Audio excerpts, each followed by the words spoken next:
Who's ever left standing at the end of the audition becomes our next Dreadnok. There is only one applicant suitable for the position of new Dreadnok, and that is me, Thrasher.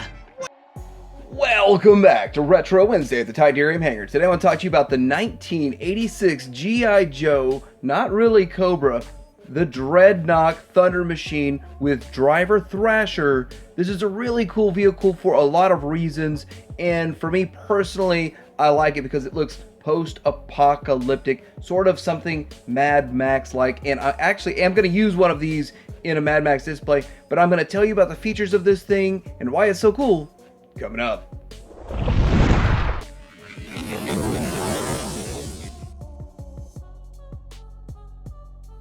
First off, I do want to talk about the figures on this. You can fit up to 8 figures, but it's really hard. But one thing about vehicles and Joe vehicles and Cobra vehicles is they usually had ways to include a lot of figures. And this, you have the driver, you have the passenger, you could put a passenger in there, and then 4 pegs on each side. Now, the only way I could figure out how to get 4 figures on there is to reverse them right here, and they don't stay on very well. So it is a challenge, it's tough, but there are 4 pegs on each side, so you could put quite a few figures on there.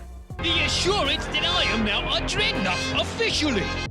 So taking a look at the Thrasher figure himself, he is kind of interesting. He's sort of a punk rock style of figure, and he's got some dye in his hair, he's got these streaks, and he looks pretty cool. He's actually got what looks to be sort of like a kind of the football padding there and that kind of stuff, kind of like you would get with this guy if I had all his parts. But anyway, this is all molded in, and I like that. You know, he doesn't lose his stuff, and he's got some silver stuff down here. He's just really an interesting looking figure overall. I actually picked him up without the Thunder Machine just because I thought he was interesting looking, and then I was like, well, I got to get a Thunder Machine, and I actually I liked the figure so much. I didn't really know what his weapon was. Eventually I found out he comes with a lacrosse stick with some sort of a spiky thing in there, so it kind of makes sense. It almost does have a post-apocalyptic feel with this guy and his weapon.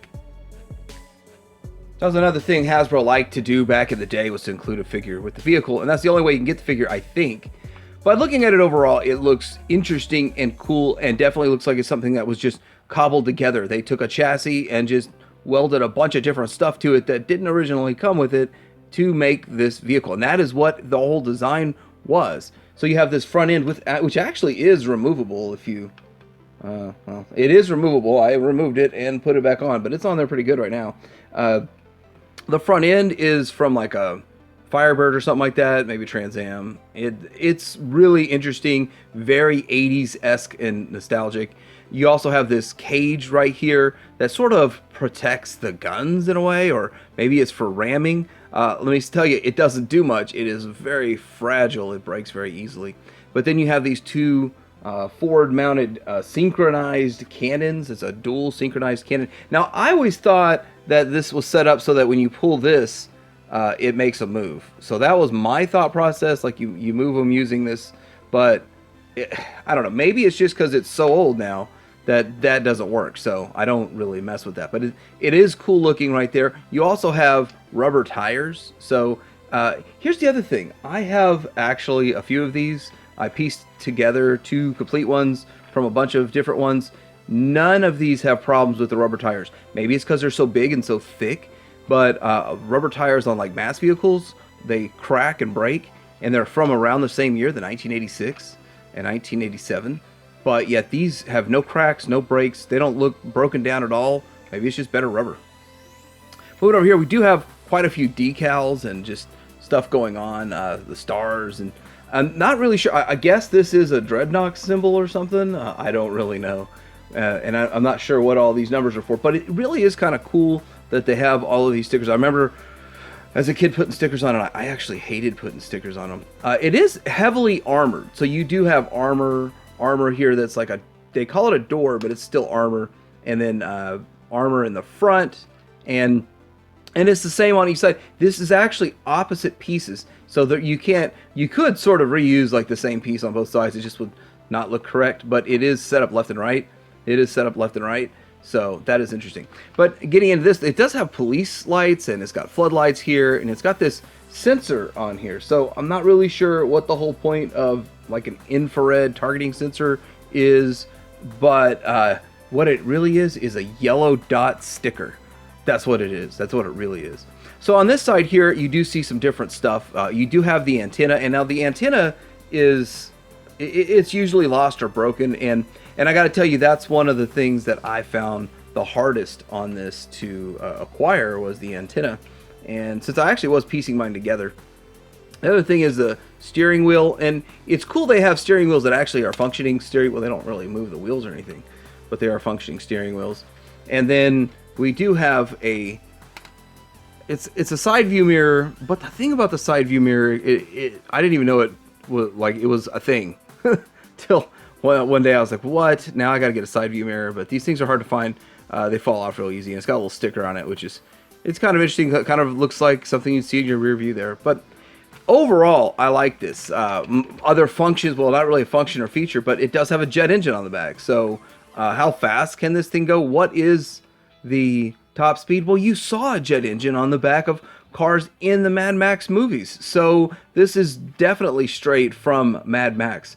Sort of kind of the whole Deradnoks are straight from the Mad Max. So that is really awesome with this jet engine and all that. Now, the blue piece is not part of it. So it's a separate piece that is assembled. You do assemble this jet engine to a point, and that is actually really cool.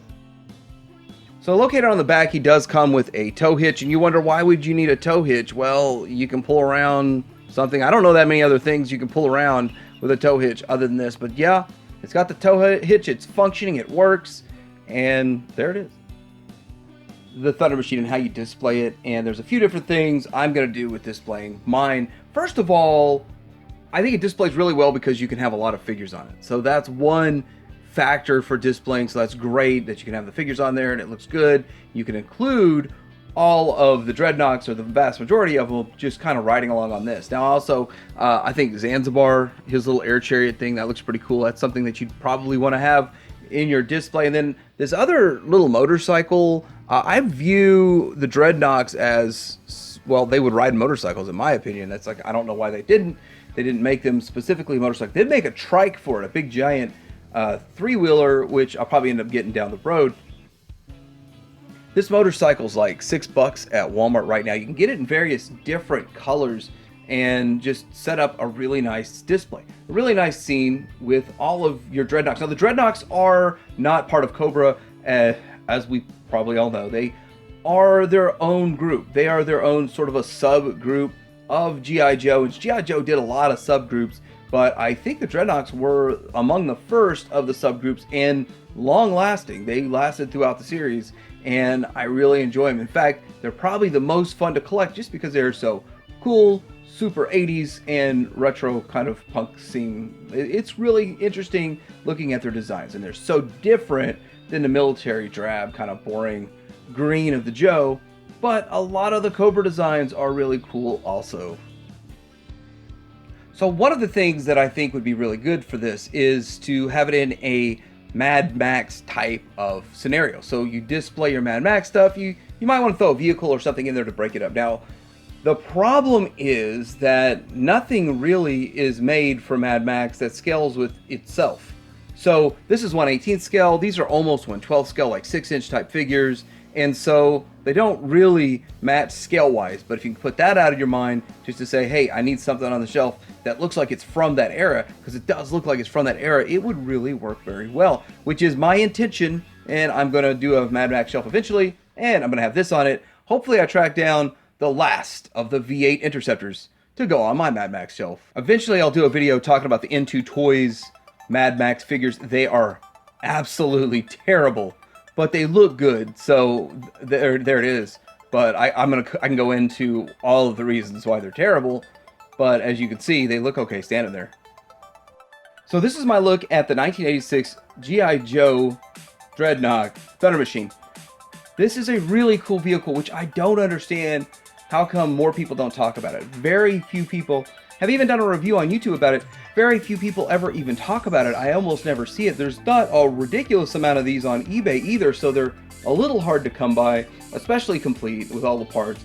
But I think it's an excellent vehicle, and it's an excellent vehicle because it really depicts what the Deradnoks are. The Deradnoks are a subgroup of kind of different style, and this carries all the style of the Deradnoks. I really like it. It also fits in really well with Mad Max, and any post-apocalyptic scene that you're making should have one of these in it. Even seeing cars are sort of similar to this in maybe Terminator or something like that. So really awesome, really fun vehicle. If you don't have this, let me know in the comments. If you do have it, let me know in the comments. Did you have this back in the day? Because I didn't even know it existed back in the day, and I was heavy into Joe in 1986. I didn't even know this thing was around.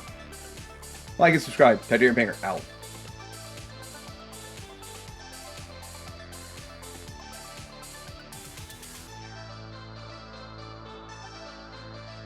And I also can provide my own vehicle. Charming. He stayed fat while the others beat themselves up. Which conclusively proves my intelligence, a quality your present Dreadnoks lack totally.